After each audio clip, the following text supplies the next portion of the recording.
you very much. The Associate Minister of Health, the Honourable John Anderton.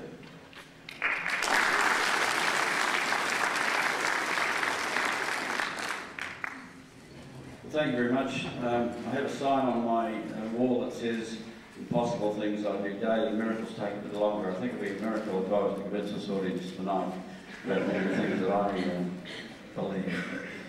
However, I welcome this forum and I'm grateful for the opportunity to join you here. I welcome it because I think the issue of the harm caused by drugs and alcohol is an important issue.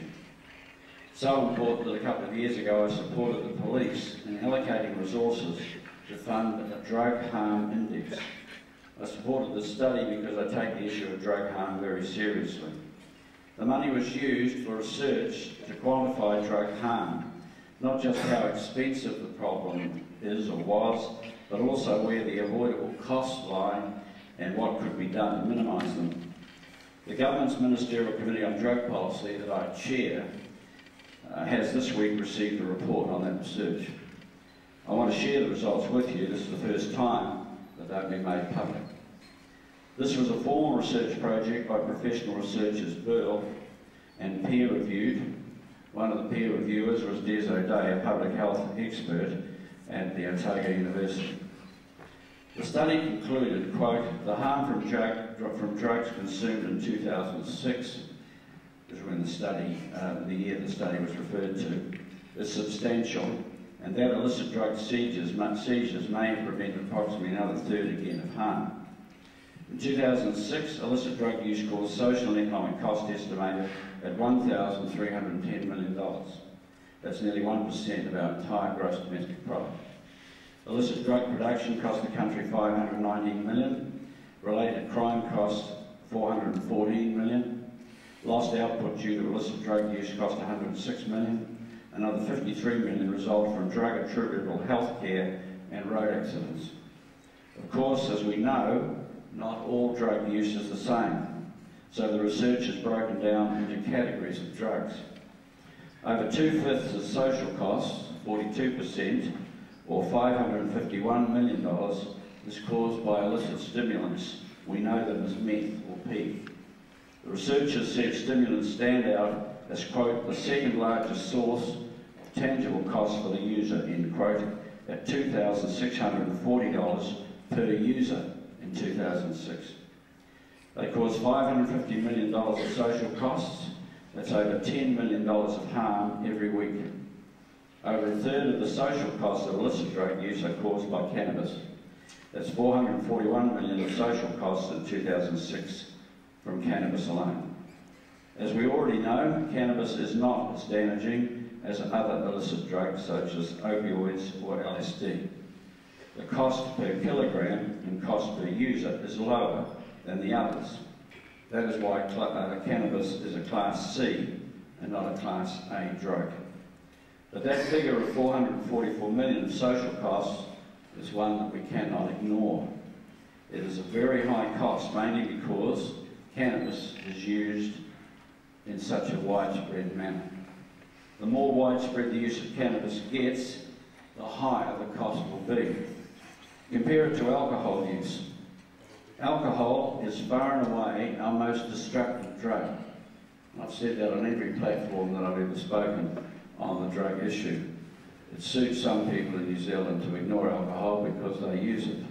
But the truth is, every time you ask the police or medical authorities about the time they're called to a crisis, or to road accidents, or to clean up human harm, they will tell you that alcohol is almost invariably involved.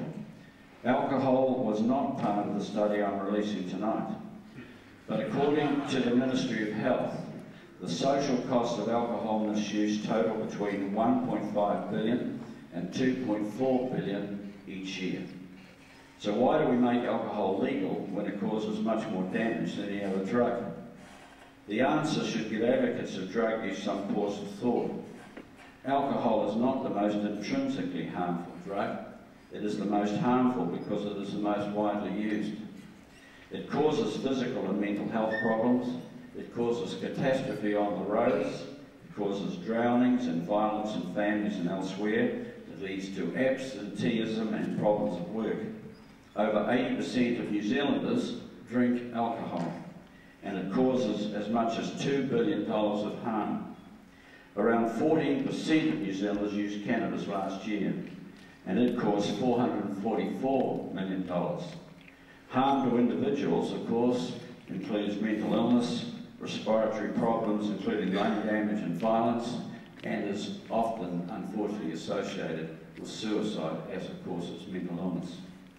On a proportionate basis, cannabis is the more harmful drug, according to the best figures we now have available. Who pays the social cost of harms caused by drug use? The answer is we all do. We pay in taxes for our hospitals and police and social agencies to pick up the pieces. The victims of crime pay for the social and economic costs. The families of users pay for the social and economic costs, and the users themselves often become victims. In the case of cannabis, individuals using pay around $1,750 a year on average, each in social and economic costs. These include production of drugs, crime, loss of output of work, healthcare and road accidents. I'm the Minister of Forestry, and I go to see forestry companies regularly, and I ask them to work closely with communities to hire more young people and train them with high skills so that we can export higher value products rather than raw logs, which is a no-brainer to me. And one of the problems they talk to me about is the difficulty of training young people when drugs have ruined their motivation to even get out of bed. They can tell you of the dangers of forestry workers using chainsaws or heavy machinery while they're stoned. Not recommended.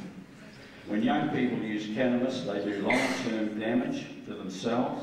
It causes memory loss, mood disorders, and increases rates of depression. Cannabis dealers don't care about any of this. Police will tell you that cannabis dealers don't refuse to sell their products to children, even at primary school. Kids in school uniform, that is who is paying the social cost. I've been trying to increase the minimum legal age of buying alcohol. I'm not unaware of the importance of these matters. I think it is wrong that teenagers can virtually buy alcohol at the corner dairy. When we reduce the age for buying alcohol, the number of car smashes and the number of hospital admissions for 18 to 20-year-olds shot up. So did the figures for the under 18s, because of course they were more likely to get alcohol when their friends and siblings over 18 were buying it for them or lending their ID. And if cannabis were made more widely available, more young people would use it and more would be harmed by it. I'm against making drugs more widely available because I think we should be strong enough to care for our community. I don't make any apologies to the kids I speak to about these matters for acknowledging the harm that alcohol and tobacco do. They are legal drugs. We had our life over again and we had the same circumstances that Elizabeth I found when Sir Walter Raleigh brought back tobacco from the Americas. I doubt whether she grew a bloody knighted for it, given that 4,700 New Zealanders die every year from the stuff. But as I say again, impossible things I do daily, miracles take a bit longer. If my friend over there wants to campaign in New Zealand, in Parliament, for the abolition of alcohol and tobacco, good luck. I'll cheer you on, but I'm not bloody joining that. I've got more of a life to live than trying that kind of mission. We should be strong enough to care to give our young people a future in their own communities. We should be strong enough to care for our young people themselves, and we should be strong enough to try to minimise harm when we know the harm that can be done. Thank you. Criminal law professor here from Otago, who is going to speak next.